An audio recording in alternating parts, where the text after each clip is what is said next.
আসসালামু আলাইকুম বন্ধুরা, নাচ গার্ডেনে সবাইকে স্বাগত জানাই। পয়লা জানুয়ারি শুভেচ্ছা সকলকে দিয়ে শুরু করছি আজকের ভিডিও। নতুন বছর সবার খুব ভালো কাটুক। আজকের ভিডিওতে আপনারা দেখতেই পাচ্ছেন আমার সামনে একটা স্ট্রবেরি গাছ। আজকে স্ট্রবেরি গাছ নিয়ে আলোচনা করব, এর প্রতিস্থাপন, এই গাছের মাটি কিভাবে তৈরি করবেন, প্রতিস্থাপনের পরে সমস্ত পরিচর্যা এই নিয়ে আলোচনা করব। তো এটি অবশ্যই শীত প্রধান দেশের কিন্তু গাছ, কিন্তু তবুও আমাদের দেশে শীতের সময় কিছু ফল আমরা পেয়ে থাকি। তো সেই ফলটা কিভাবে আমরা ধরাবো তার জন্যেই আজকের পুরো ভিডিওটা দেখতে থাকবেন। তাহলে আপনিও লাল লাল স্ট্রবেরি আপনার ছাদের টবেতে ফলাতে পারবেন। তো সঙ্গে থাকুন, শুরু করা যাক ভিডিওটি।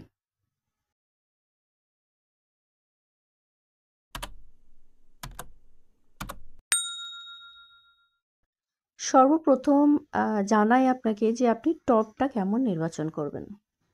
বন্ধুরা, এখানে আপনার যে টবটা হবে সেটা বেশি গভীর না নিলেও চলবে।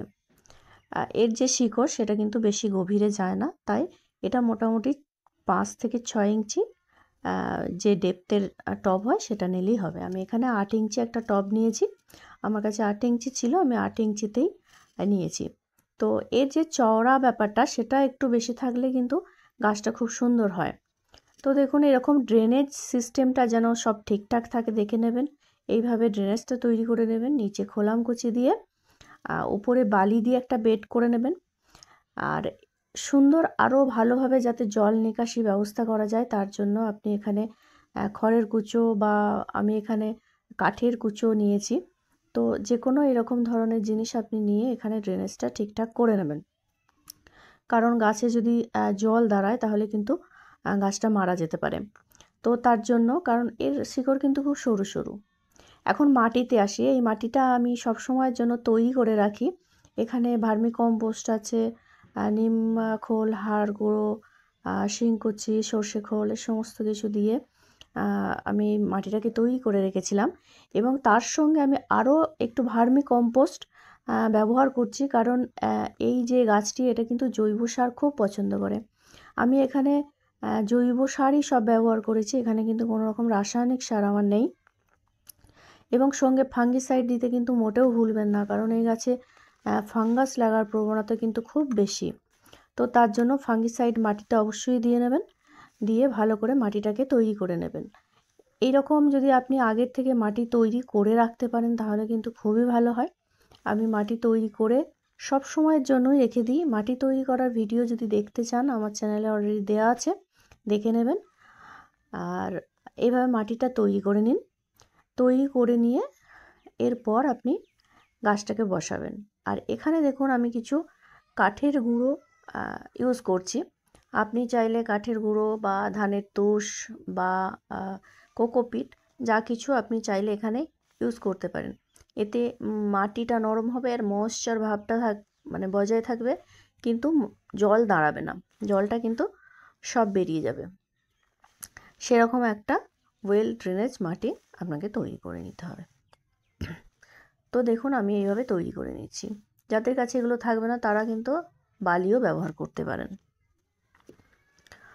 তো এখন এই যে ড্রেনেজটা করে রেখেছিলাম সেখানে আমি মাটি দিয়ে ভর্তি করে দেব। দেখুন আমি এখান থেকে বার করে নিয়েছি। যে পেপারটা থাকবে, যে পেপারের মধ্যে গাছের রুট বলটা থাকে, অবশ্যই পেপারটাকে কেটে বার করবেন, কারণ সরু সরু কিন্তু শিকড় যদি রুট বলটা ভেঙে যায় গোড়ার দিক থেকে কিন্তু সমস্ত শিকড়গুলো ছিঁড়ে যেতে পারে। তো যেহেতু আমার এটা আগের থেকে বার করা ছিল, অর্থাৎ আমি বার করেই রেখেছিলাম, এর মাটিটা কিন্তু খুব দেখুন শক্ত হয়ে গেছে, তার জন্য কিন্তু আলোকভাবে বেরিয়ে এসেছে। কিন্তু এই শক্ত মাটিটা এতে দিলে কিন্তু বেশি হবে না, কারণ এখান থেকে কিন্তু রুটসগুলো আর বের হতে পারবে না। তো তার জন্য শক্ত মাটিটা একটু ছাড়িয়ে নিচ্ছি। যদি আপনাদের দেখেন যে মাটি নরম আছে তাহলে আপনারা বসিয়ে দিতে পারেন, কিন্তু যদি দেখেন এরকম শক্ত হয়ে গেছে তাহলে একটু ছাড়িয়ে দিয়ে তারপর বসাবার চেষ্টা করুন। দেখুন আমি এতটা ছাড়াচ্ছি, এখানে কিন্তু এখনও পর্যন্ত শিকড় দেখা যায়নি, অর্থাৎ শিকড়টা কিন্তু বেরিয়ে আসতে পারেনি, হয়তো এই মাটিটা শক্ত তার জন্য। তো তার জন্য মাটিটা একটু ছাড়িয়ে নিচ্ছি। দেখুন এখন শিকড় দেখা যাচ্ছে, এরপরে আমি আর ছাড়াবো না, যেহেতু শিকড় বেরিয়ে গেছে। এরপর থেকে শিকড় কিন্তু নতুন যে মাটিটা দিচ্ছি সেখানে অবশ্যই সহজে বেরিয়ে আসতে পারবে। এখন এভাবে মাটি দিয়ে দিন।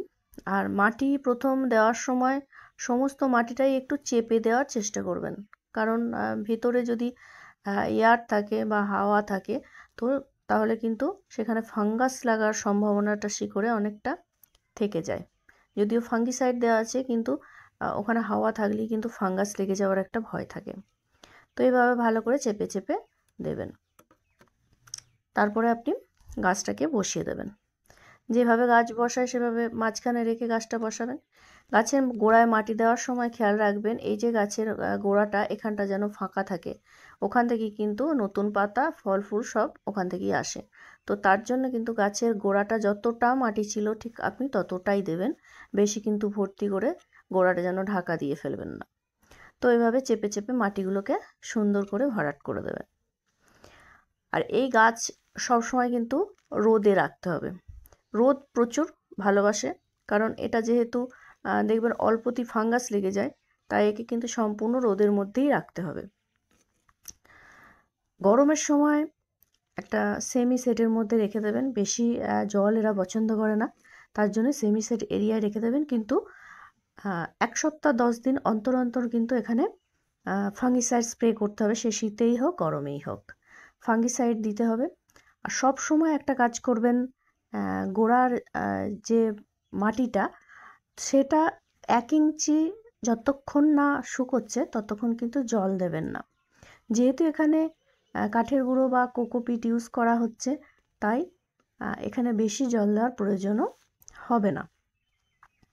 তো সেভাবে বুঝে শুনে জল দেবেন। আর মাঝে মধ্যে জলের সঙ্গে ফাঙ্গিসাইড গুলে গাছের গোড়াতে কিন্তু ঢেলে দেবেন। আর পাতায় তো স্প্রে করছেনই, তো এগুলো খেয়াল রাখতে হবে। রোদটাও ভালো করে মেনটেন করতে হবে, জলটা কিন্তু খুব বুঝে সুঝে দিতে হবে। আর গাছের গোড়ায় সবসময় মালচিং করে রাখবেন। অর্থাৎ আপনি যে কোনো কিছু দিয়ে মালচিং করতে পারেন, খড়কুচো দিতে পারেন বা নারকোলের ছোবড়া দিতে পারেন, যে কোনো কিছু দিয়ে মালচিং করে রাখবেন। আপনি কোকোপিটও ব্যবহার করতে পারেন, মাটির সঙ্গে যেন পাতা বা ফল বা ফুল না ঠেকে থাকে। কারণ মাটির সঙ্গে যখনই ঠেকে থাকবে তখনই কিন্তু ফাঙ্গাসটা লাগে। দেখবেন মাটির থেকেই ফাঙ্গাস লাগে, অন্য কোনো মিডিয়াতে এত ফাঙ্গাস লাগে না, তবে মাটিতে গাছও কিন্তু খুব ভালো হয়। তো তার জন্য দেখুন আপনি জলটা দিলাম, সঙ্গে সঙ্গে কিন্তু ড্রেন হয়ে বেরিয়ে গেল। তো এরকম ওয়েল ড্রেনেজ মাটি কিন্তু তৈরি করতে হবে। দেখুন এখানে আমি মালচিংও করে দিচ্ছি। তো আপনার হাতের কাছে যা থাকবে, খড় থাকলো, শুকনো পাতা বা শুকনো ঘাস থাকলো, যা থাকলো আপনি মালচিং করে দেবেন। যদি কিছু না থাকে আপনি প্লাস্টিক পেপার দিয়েও মালচিং করে দিতে পারেন, যাতে পাতা বা ফল ফুল কোনোটা মাটির সঙ্গে টাচ না করে। এইভাবে স্ট্রবেরিটা লাগিয়ে দিন। এটা 1 সপ্তাহ পর থেকে খোল পচা জল দেবেন। 1 মাস পর, যখন 1 মাস হয়ে যাবে, 1 মাস পর সেম মিক্সার আবার কিন্তু গাছের গোড়ায় দিয়ে আবার মালচিং করে দেবেন। মিক্সার যদি না বানাতে জানেন আমার চ্যানেলে ভিডিও দেওয়া আছে, দেখে নেবেন। তো এইভাবে স্ট্রবেরি করুন। শীতের দেশের ফল হলেও আমাদের দেশেও স্ট্রবেরি আপনি ভালোই পাবেন। ধন্যবাদ, ভালো থাকবেন।